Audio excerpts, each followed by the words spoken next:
It's Mock Draft Monday, so let's go ahead and do a mock draft. Today's video is powered by BetUS. More on them a little bit later, but let's go ahead, get into this sucker. I will say I'm using an interesting draft order. I think it's fun.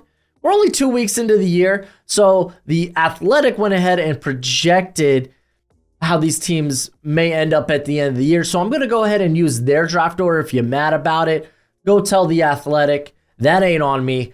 I'm just drafting with it. We got the New York Giants selecting first overall. And I know some people are like, oh, we got to go quarterback. Danny Dimes, get him out of here. We're trash. This quarterback class, as it stands now, does not have a top 10 quarterback or a quarterback worth a top 10 pick, let alone the first overall pick. You reached on Danny Dimes. Where did that get you? Why would you do it again? I would say, hey, figure it out in the offseason. If you can't find nothing, then maybe trade up in the back end of the first round, or maybe early on day 2, you go ahead and make a move at quarterback. But I don't think it'd be wise just to take a shot here on a quarterback. And granted, guys, there's a lot of college football left to be played. Maybe someone emerges to be that. But we haven't played a lot of hard games yet in college football. I mean, there have been some here and there, but no one has really established themselves worthy of a first overall pick at quarterback. So I'm not going quarterback. Instead, I'm actually going to go with Travis Hunter. I know he's listed as a corner here. He's going to be playing wide receiver for the Giants, but he's going to be able to come out and help in packages defensively. And I mean, that's why I didn't go corner here. I was like, you know what? I could get Travis Hunter and I could have him come out and play in certain packages. It looks like, honestly, Andrew Phillips is going to be a really good get there to play in the slot. You have Deonte Banks. You're really just looking for that guy next to him. Hunter could come in on select packages and fill that in. And if you want to take a shot maybe on a corner somewhere later in the draft, you certainly can do that. Travis Hunter is going to mix it up on the offense and give whoever is going to be that new signal caller ample weapons there with him and Malik Neighbors. The Denver Broncos are selecting at pick 2, and I'm going to go ahead and I'm going to snag actually Will Campbell. I think he's actually the better fit among my top 2 offensive tackles here for the Broncos. It looks like Garrett Bowles currently not playing good football, but I think after this year, they're probably going to move on from him. Just try to get cheaper. They need to get cheaper. So Will Campbell, he helps them do that.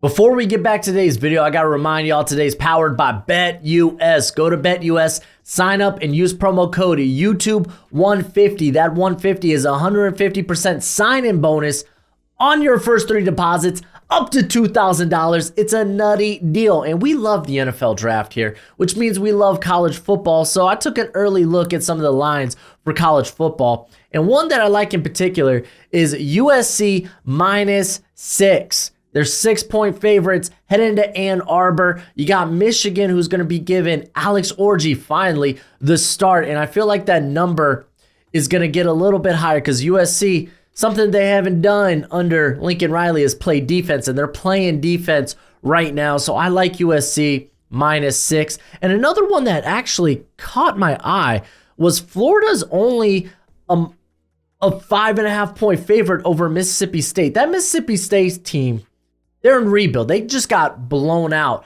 by Toledo. It's in a rebuild. It's going to be a long year for them. And I know Florida. Listen, if Billy Napier is still here, he's still there by the time this game starts. He's coaching for his life. He needs wins. He needs them now. I like Florida -5.5.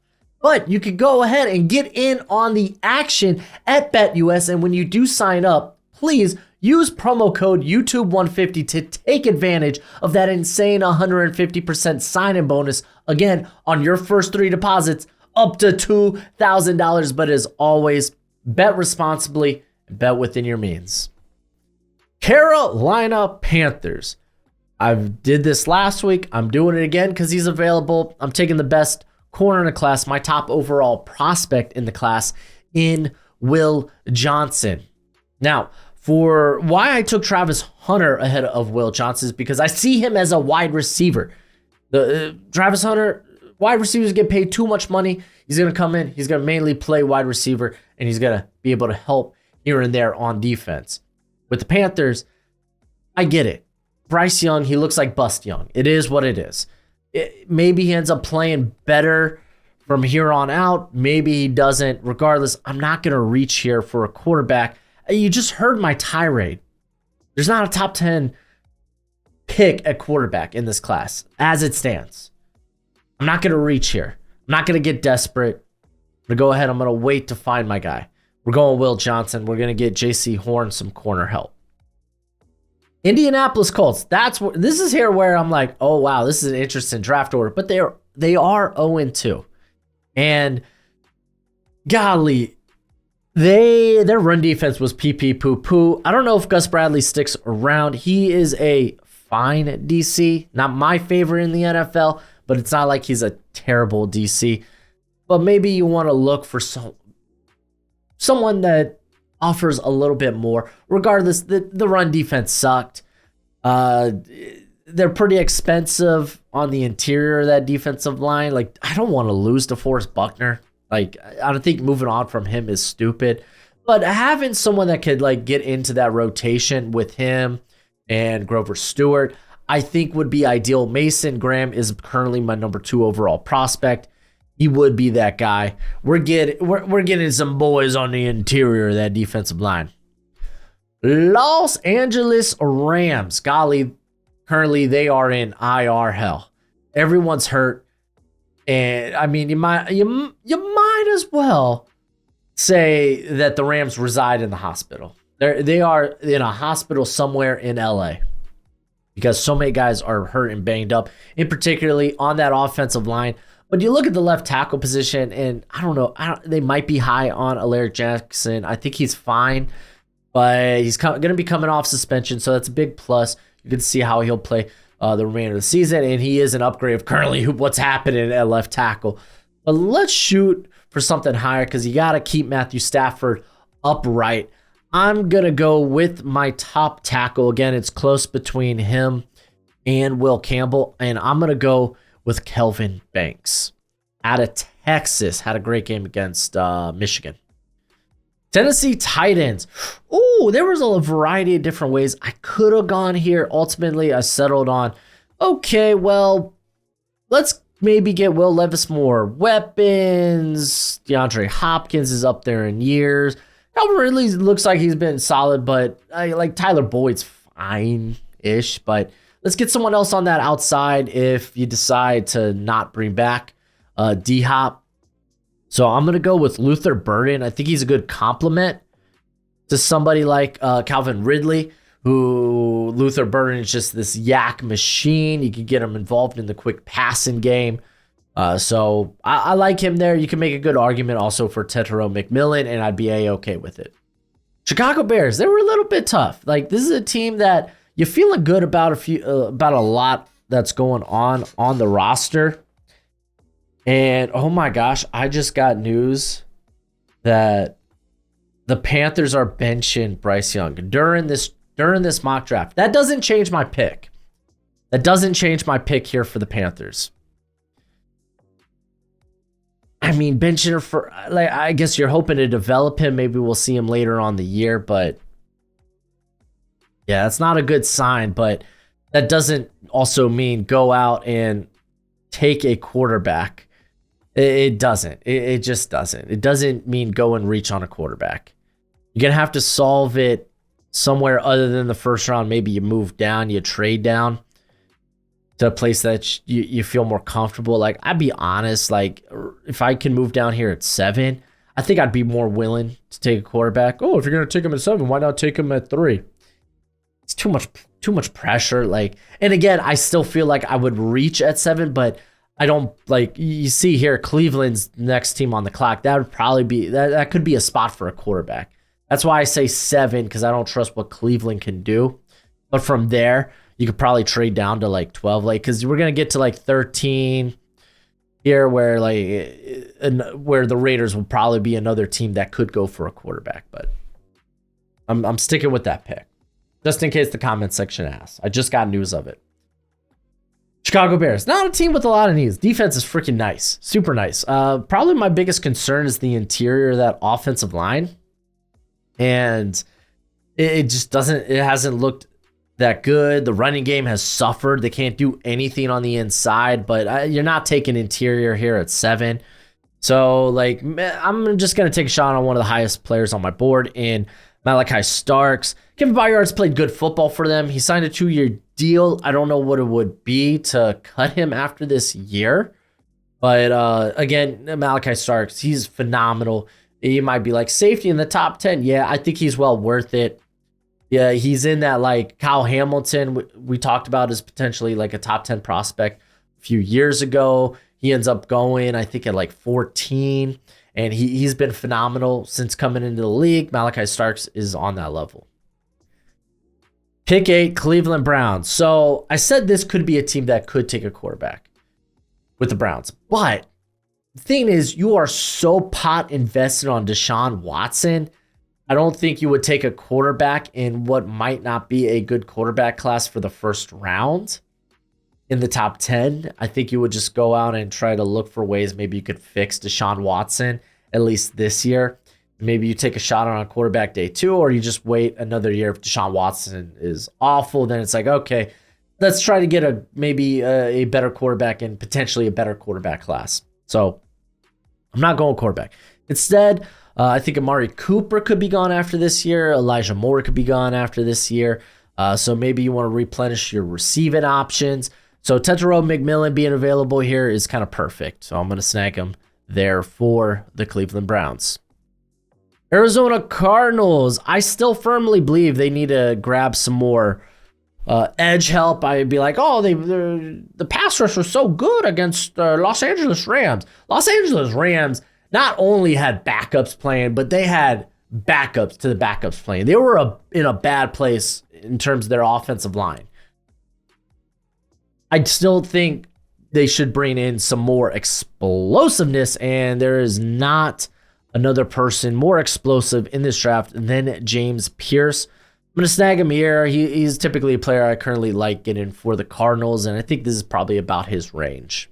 Everybody loves the NFL draft, and I know you want to be familiar with every potential prospect that your team may draft. So I got good news for you. My draft guide is available for purchase. It is good throughout the entire draft cycle, and it updates through the season regularly. You'll get my current evals and rankings on hundreds of different players with player backgrounds and analytics. It also contains combine and pro day numbers, as well as my notes from the Senior and Shrine Bowl. You can purchase it for a one-time payment of $30 on PayPal, Venmo, and now I have the Cash App. Follow the link in the description and be sure to include your email because it is a Google spreadsheet. That is how I share it with you. So please don't make me hunt down your email. Just don't do it.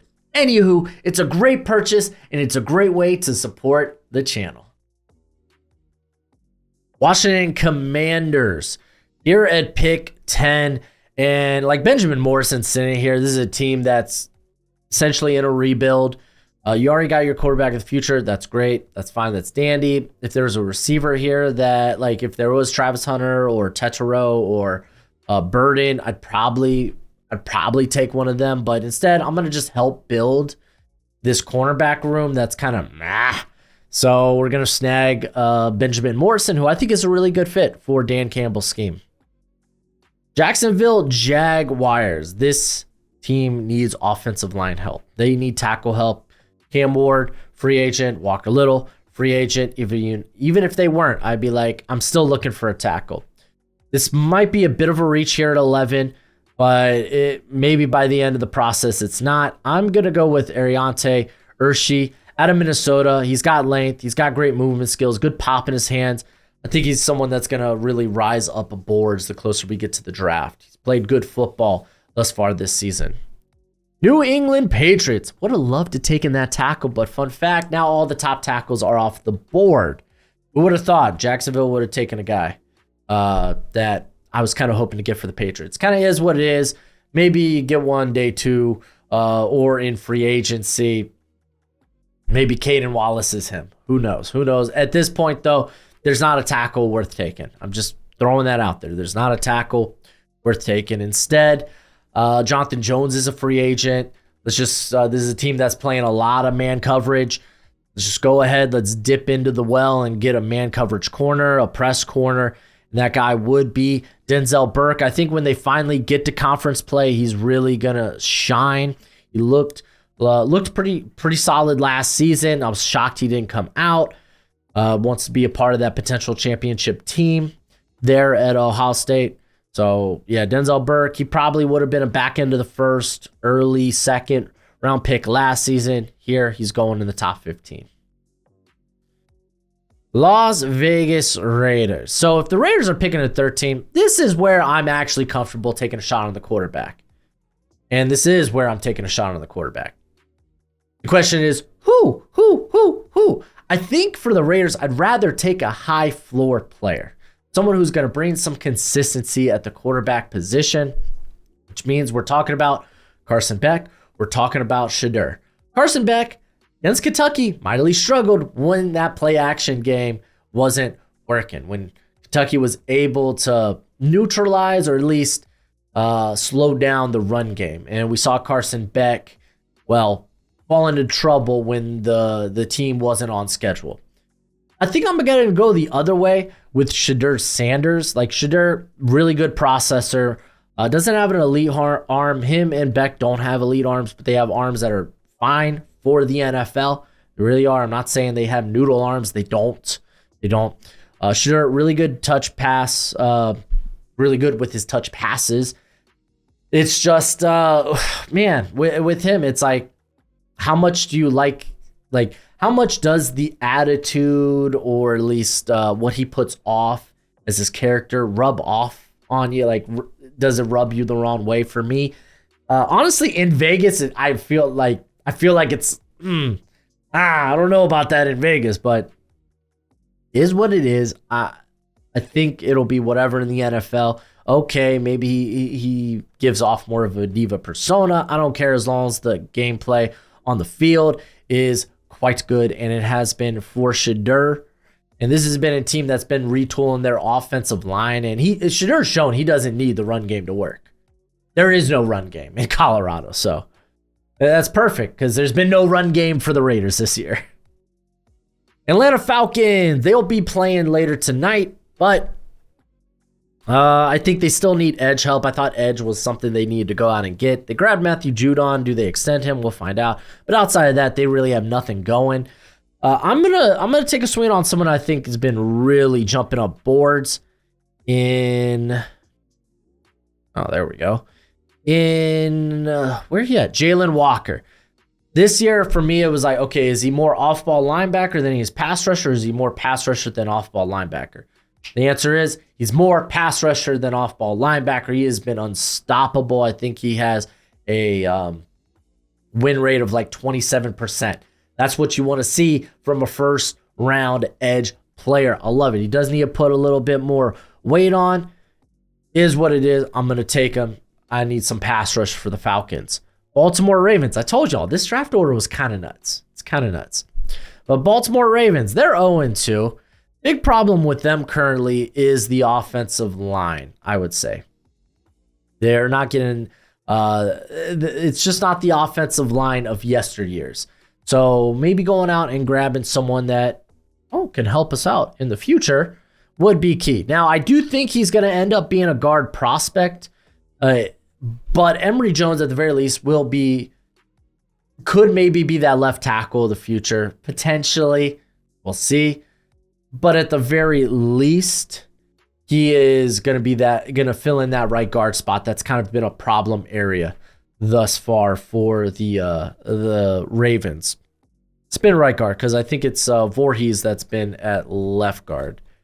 Let me just confirm that because honestly, Voorhees and Faalele, they both kind of been on the same plane in terms of their play. So Emory Jones enters, and I think he could really win any of those jobs. Regardless, I wanted to go with offensive line here, even if he ends up maybe not being a tackle in the NFL. Cincinnati Bengals run defense is a very, very meh. Especially now that they lost DJ Reader, who was probably their best, not just their best run defender, but also their best pass rusher along the interior. Just injuries have kind of screwed him the last few years. So I want to get better on the interior. They did get Chris Jenkins. I think I want to get more meat and just shore up that interior. I'm going to snag Deone Walker out of Kentucky. He's a big meaty boy that can move. Detroit Lions, they're not going to be picking here at 17. They're not going to be picking here. This is just the draft order I happened to grab. It's the Athletic. They made their projections. It is what it is. Regardless, here at pick 17, I was like, can I go wide receiver? I don't have to. Let's go edge. There's a couple of guys I like, and you know what? I want to take a swing because, mind you, Marcus Davenport, he's only on a 1-year deal. He was already banged up, missed last game. So let's get some edge help. We're gonna go ahead and snag the upside of Mikael Williams in terms of strength, athleticism, length, just tools. It's there. The production needs to be more consistent. Unfortunately, he's currently out with a lower leg injury. So hopefully he gets back on the field and we get to see him at the end of the year and he just pops off. But he has all the traits, so I'm going to snag him right here. Miami Dolphins. Okay, this one's going to seem like a reach because I've been clamoring. The Dolphins need to address the offensive line. Tua has come out and he says he plans to continue playing football. Again, that's a decision between him, his doctors, his family, if he wants to continue to play. The Dolphins did just pay him. I don't know if he did end up retiring, what that would look like. Some people would be like, well, shouldn't they get some insurance for the future? I think you get insurance for the intermediate because this team's competitive now. I think you get a veteran quarterback. Tua, if we end up having to move off from Tua, I think you just address it when it happens. Just continue to build this team and make sure whoever is at quarterback has a good, healthy offensive line. So currently, I think the guy that's playing like the best guard in the country, and unfortunately he got banged up against Kentucky, it's Tate Ratledge out of Georgia. He has been phenomenal. He's been really good as a pass protector. He's very strong, very good as a run blocker. He could be a good fit here for the Dolphins in their wide zone. Georgia plays a lot of outside zone, so let's run it. Let's go with it. This is a new name I wanted to kind of throw in there for the first round. Minnesota Vikings. JJ will be back next year, but golly, Sam Darnold playing good football. Let's see how long it'll last. Regardless, I'm not too worried about the offense. I want to move to the defense. That front seven is getting pressure, which means you need guys that can cover and cover consistently. Stephon Gilmore is just here for the year. So let's go ahead. Let's dip into the corner class. And I'm going to grab Siobhan Revel out of ECU. He's been playing really good this year. He won't be a guy that really helps his stock until the drafts, the offseason draft cycle, the All-Star circuit, Senior Bowl, Shrine Bowl, stuff like that. That's where he's really going to make his name. But this dude's a phenomenal athlete at 6'4", 193. Pittsburgh Steelers. Listen, Justin Fields, he's playing well enough for them to win. He's not putting the ball in harm's way, and you love to see it. However, he's only on a 1-year deal. Do they bring him back next year? That's the $1 million question. Quite literally, it's going to cost millions. Russell Wilson, he's on a 1-year deal. So essentially, the Steelers don't have a quarterback next year under contract. I'm going to go ahead. I'm going to snag a quarterback. And instead of taking like a Carson Beck, who's, again, he's that high floor guy, I'm going to take a swing, especially with Arthur Smith at the helm. I'm going to take a guy that can make plays with his feet, but he's also got a big arm. And Arthur Smith, he likes to run the ball down your throat so he can set up the vertical play action. I'm taking Cam Ward. I know he's played Florida. That's the best team he's played thus far, and he cooked them. He's been cooking teams such as Florida A&M and Ball State, but there's no denying that in terms of the ceiling, it's big with him. It's big. There are some things he needs to iron out of his game, and we haven't. And to be fair, he has thus far. But let's see if that continues to conference play.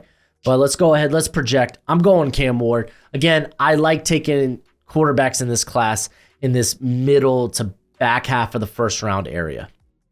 Dallas Cowboys. Boy, that was ugly on Sunday. Sorry, Cowboys fans.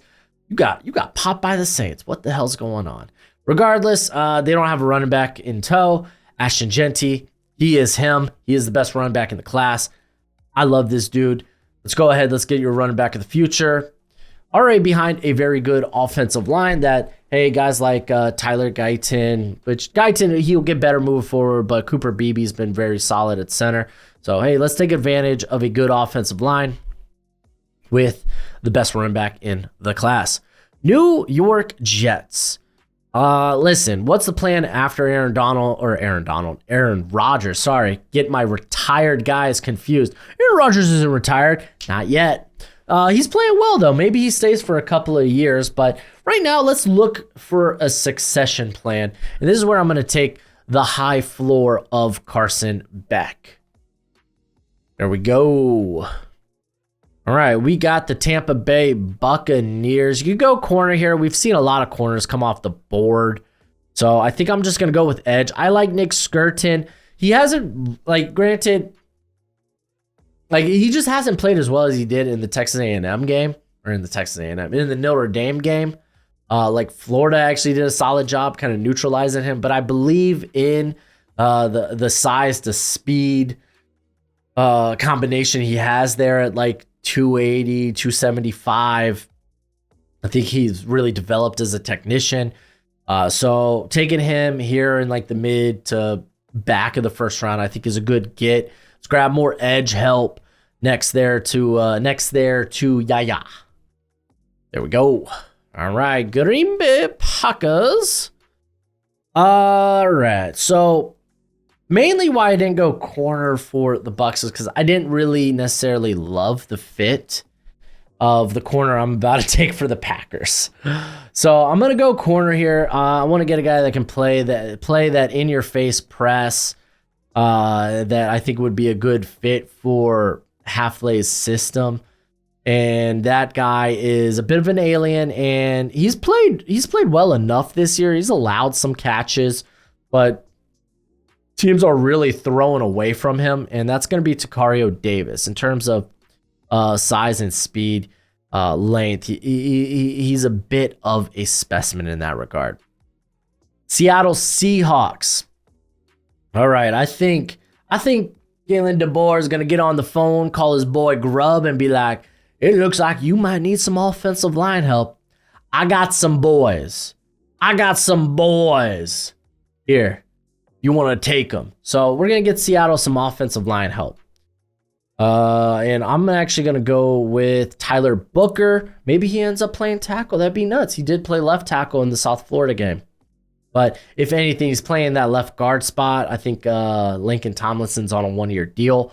So you're getting a little bit better in the middle of that offensive line with Tyler Booker. I almost thought about saying, hey, let's stick with the Alabama guys here for the Seahawks and take Jalen Milroe, but I don't think I'm there, man. I feel like Milroe's more day two. I just don't trust him on the throw-to-throw bases. But what he can do as a runner is special. And he's really developed as a deep ball thrower. So I feel like I should at the very least mention him here. All right, suddenly Derek Carr is he's playing good. He's playing within the offense. The offense looks unstoppable for the Saints. So what do we do here? Well, I'm going to go defense. I'm going to go with safety. Currently, Will Harris is playing. I think he's played the most safety snaps for the Saints. So let's go ahead and get Kevin Winston Jr. I think he will be a first round caliber safety when it's all said and done. He's just so good against the run, and he's been playing really well on the back end. All right, we got the Chargers. Look at him. Look at them here at 27. What a bounce back year. All right, regardless, Chargers. I typically like going Kenneth Grant here to kind of get just someone who could come in and be just that guy that just eats space in the middle of the defense. Instead, I'm going to grab Justin Herbert, a weapon, one that Jim Harbaugh is familiar with in Colston Loveland. I think this is his area of the draft where he probably ends up going. So we're going to snag him here, reunite him with Harbaugh. San Francisco 49ers. Man, I would love to get offensive line help, mainly a tackle. I don't believe in McKivitz, but for me, the tackle class, it's just not all that in a bag of chips. So instead, we're going to look at the edge room, and I'm going to grab Nick Bosa, a running mate there. And I'm going to take, this is a team that likes to be deep on the defensive line. And I think this would be a team that's willing to take a shot on trying to develop somebody. Abdul Carter, I don't have a first round grade on. There's no denying the traits, the athletic tools. But currently, in terms of what he's put on the field, I don't trust him against the run. And he's been unable to consistently win as a pass rusher from the edge. So San Fran, I think they could take those tools and develop them. So we'll snag them here at the back end. We got the Houston Texans on the clock, and I still don't trust the run defense. I feel like the Bears' interior just might be a little squishy, and that's why they can't run the ball, at least up the middle. Trustfully? Consistently. That's the word I'm looking for. So I still want to go with interior. I'm going to take a big meat eater, big space eater in the form of Kenneth Grant here. A lot of upside with that Kenneth Grant as well. Buffalo Bills, I've kind of liked showcasing a linebacker here for the Bills because they kind of need it. So we're going to snag a linebacker. Danny Stutzman's kind of my guy. I know a lot of people love Harold Perkins, and Perkins should be in the consideration. Shoot, he's going to be when we get to the Eagles at pick 31. But for me, I feel like Stutzman's he's more of that traditional linebacker that the Bills would want. So we're going to go with Stutzman. Philadelphia Eagles. Now, I did mention Perkins, but I think I'm actually just going to go with some edge help because getting pass rush from the edge was kind of a problem in week 1 for the Eagles, at least getting it consistently. So we're going to snag some more depth there, and I want to get a grinder. I want to get someone who could be maybe a true replacement for Brandon Graham, and might not be like the sexiest pick, but the dude is productive, and it's Jack Sawyer. Heck yes. Might have less than ideal length, but he grinds out every rep. He's good against the run. He's able to get home as a pass rusher just out of sheer grit. I'll take him. And then last but not least, we got the Kansas City Chiefs, and we're going to stick with the edge position. And there's a lot of edges we could take a shot on at this juncture of the class, where some people like Landon Jackson. I'm not one of those guys. He doesn't win enough for me. I'm sorry. He's more project to me than someone I'd be willing to take in the first. JT Tuimoloau, a guy that has the traits. He has the traits, but the consistency is not there. Shamar Stewart's more of an interior player, at least at 290. And then, like Jalote is someone definitely considered. They're going to start to be playing tougher teams. Like this week against Georgia Tech is going to be something to keep an eye on because I think that Georgia Tech offensive line is pretty darn good. But he played really well last year. He's definitely in the consideration as well. I'm taking my boy Princely Umami out of Ole Miss. He's kind of just been a monster this whole year. Might not be the most bendiest guy, but he's got a good first step. He's got good length. He's a very good technician, very good with his hands. I'm taking him here for the Chiefs. And that's it for the mock draft. Hey, this is Mock Draft Monday. Let me know what you think of this mock draft in the comment section below. And of course, hey, I always got draft content on the channel. You're going to be getting my stock report video tomorrow. And on Wednesday, I started a new series called Rookie Watch, where I tell you how the rookie class from 2024 fared in that week's slate of games. So that's a fun series. I'm hoping that it gets a lot of support because I do want to continue on with it. But go ahead, become a bro and subscribe. Hit that thumbs up. And as always, until next time, be easy, my friends. Later.